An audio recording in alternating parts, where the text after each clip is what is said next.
Asia express के खास programme जनता दरबार में आपका फिर एक बार स्वागत है। आज हम वैक्सीन पर राजनीति की बात करेंगे। दोस्तों, आगे बढ़ने से पहले आइए देखें कि करंट सिचुएशन क्या है। लगातार तीसरे दिन कल यानी 19 अप्रैल को 2,50,000 से ज़्यादा नए मरीज सामने आए। रविवार के मुकाबले इसमें 6,000 की गिरावट आई, ये अच्छी बात है। पहली बार रिकॉर्ड 1,54,000 लोग ठीक हुए। इससे पहले ये आंकड़ा 1,43,000 पर था, ये भी अच्छी खबर है। परंतु दुख की बात यह है कि हर दिन हो रही मौतों के मामले में भारत एक बार फिर टॉप पर पहुंच गया है। दूसरे नंबर पर ब्राज़ील और तीसरे पर अमेरिका है। ब्राज़ील में हर दिन करीबन 1,500 लोग कोरोना से मौत के मुंह में जा रहे हैं, जबकि भारत में कल 1,757 मरीज की मौत दर्ज की गई। ये बहुत ही चिंता की बात है। देश के अंदर नजर डालें तो सोमवार को 78.37% मरीज केवल 10 राज्यों से थे। इनमें सबसे ऊपर महाराष्ट्र है, जहां पर 58,924 मरीज सामने आए।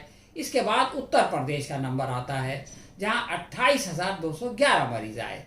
दिल्ली में 23,686, कर्नाटक में 15,785, केरल में 13,644, छत्तीसगढ़ में 13,834, मध्य प्रदेश में 12,897, तमिलनाडु में 10,941, राजस्थान में 11,967 और गुजरात में 11,403। अब आप देखें कि इन 10 राज्यों में से 5 तो एनडीए के राज्य हैं। इनमें से 4 जगह भाजपा की अपनी सरकार है और बाकी 5 राज्यों में से 2 जगह कांग्रेस की सरकार है। 3 अन्य सरकारें हैं, इनमें से एक में कांग्रेस शामिल है। इस बीच सरकार ने वैक्सीनेशन पर एक बड़ा ऐलान किया और ये बड़ा ऐलान ये है कि 1 मई से 18 साल से ज़्यादा उम्र के लोग भी वैक्सीन लगवा सकेंगे। अब तक 45 साल से ज़्यादा उम्र के लोगों को वैक्सीन लगाई जा रही थी। वैक्सीन बनाने वाली कंपनियां अब 50% केंद्र को सप्लाई करेंगी। अब तक के 100% केंद्र को सप्लाई करती थी और बाकी 50% के लिए वो आज़ाद हैं। राज्य सरकारें भी उनसे खरीद सकती हैं और वो ओपन मार्केट में भी बेच सकती है। देश भर में अब तक 12,38,00,000 लोगों को वैक्सीन की पहली या दूसरी डोज लगाई जा चुकी है। हमारे देश की कुल जनसंख्या 140 करोड़ के आसपास है। इसमें से केवल 12,38,00,000 एक बहुत ही छोटी संख्या है, यानी तकरीबन 9%। दुनिया में आज कई ऐसे देश हैं कि जिसमें ये संख्या 100% हो गई है। मसलन यूनाइटेड अरब एमिरेट्स में पूरे तमाम लोगों को जो है वो वैक्सीन लगाई जा चुकी है। अमेरिका में ये 64 के आसपास है, बरतानिया में ये उससे भी ज़्यादा 68 के आसपास है।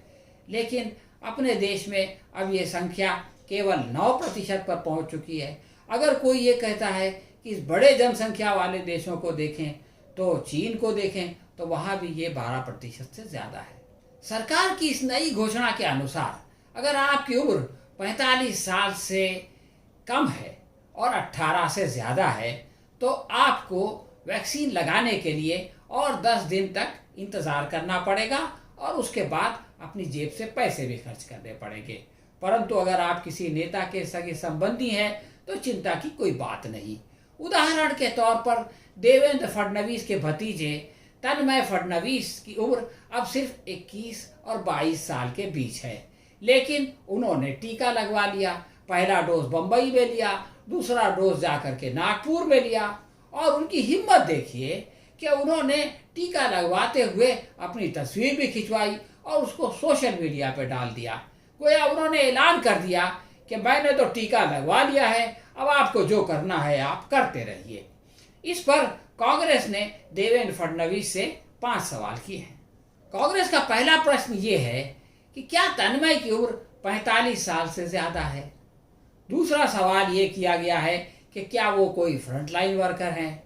तीसरे प्रश्न में पूछा गया है कि क्या वो कोई स्वास्थ्य कार्यकर्ता है और यदि नहीं तो उनका टीकाकरण कैसे हुआ।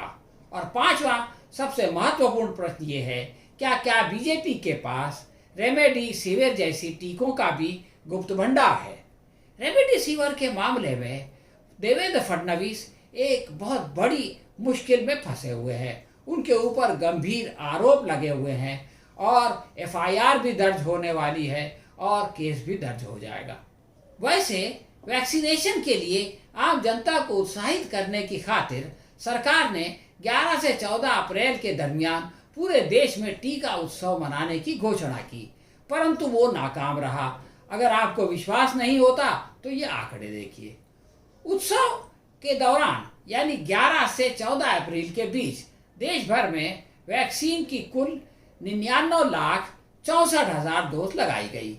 अब इसके पहले वाले 4 दिन देखिए, यानी 7 से 10 अप्रैल, तो इस बीच 1,13,00,000 और उससे पहले वाले 4 दिन देखें, यानी 3 से 6 अप्रैल, तो उस दौरान भी 1,10,00,000 और उससे पहले वाले भी 4 दिन देखें, यानी 30 मार्च से 2 अप्रैल, तो उस दौरान भी 99,99,000 लोगों को वैक्सीन लगाई गई। अब जब इससे पहले इतनी ज़्यादा वैक्सीन लगाई जा रही थी और ग्राफ ऊपर ही ऊपर जा रहा था, तो अचानक उत्सव के दौरान जिसकी घोषणा खुद प्रधानमंत्री ने की थी और लोगों को आह्वान किया था कि वो आगे आएं और वैक्सीन लगाएं, तो ये संख्या क्यों घटी? इस बात का जवाब खुद प्रधानमंत्री को भी देना चाहिए और इस बात का जवाब उनके पक्ष को भी देना पड़ेगा। इन आंकड़ों से ये बात साफ जाहिर है कि टीका उत्सव पूरी तरह से नाकाम हो गया। वो लोगों को वैक्सीनेशन के लिए प्रोत्साहित नहीं कर सका। कोरोना के बढ़ते खतरे के बाद भी टीकाकरण के ग्राफ का नीचे जाना एक बहुत बड़े चिंता का विषय है। अब 14 अप्रैल को जैसा कि आप जानते हैं उत्सव खत्म हो गया। 15 के टीकाकरण के आंकड़े देखें तो वो जो है वो 97 लाख पे थे।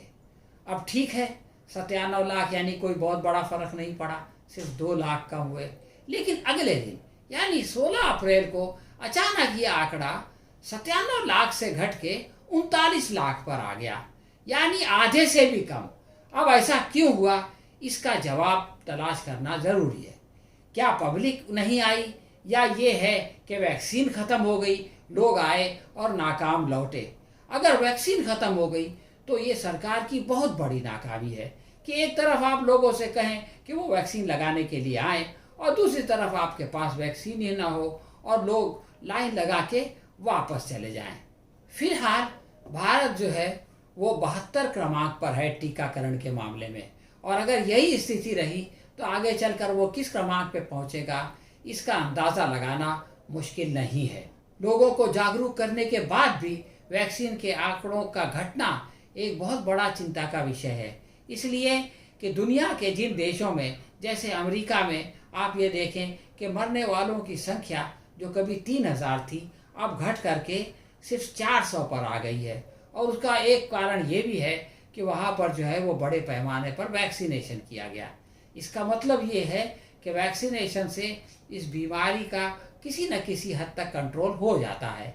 अब अगर हम भारत में भी इसका नियंत्रण में करना चाहते हैं तो इस चीज़ को बढ़ना होगा, लेकिन हम ये देख रहे हैं कि या तो लोगों के अंदर उत्साह नहीं है या तो सरकार की सप्लाई नहीं है, और ये दोनों चीज़ें इस मामले में बाधा बन रही हैं।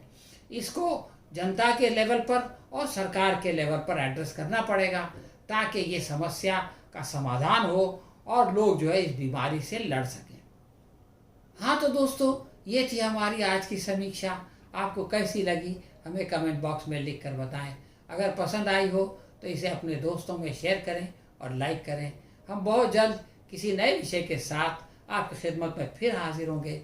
तब तक के लिए इजाज़त दीजिए। शुक्रिया।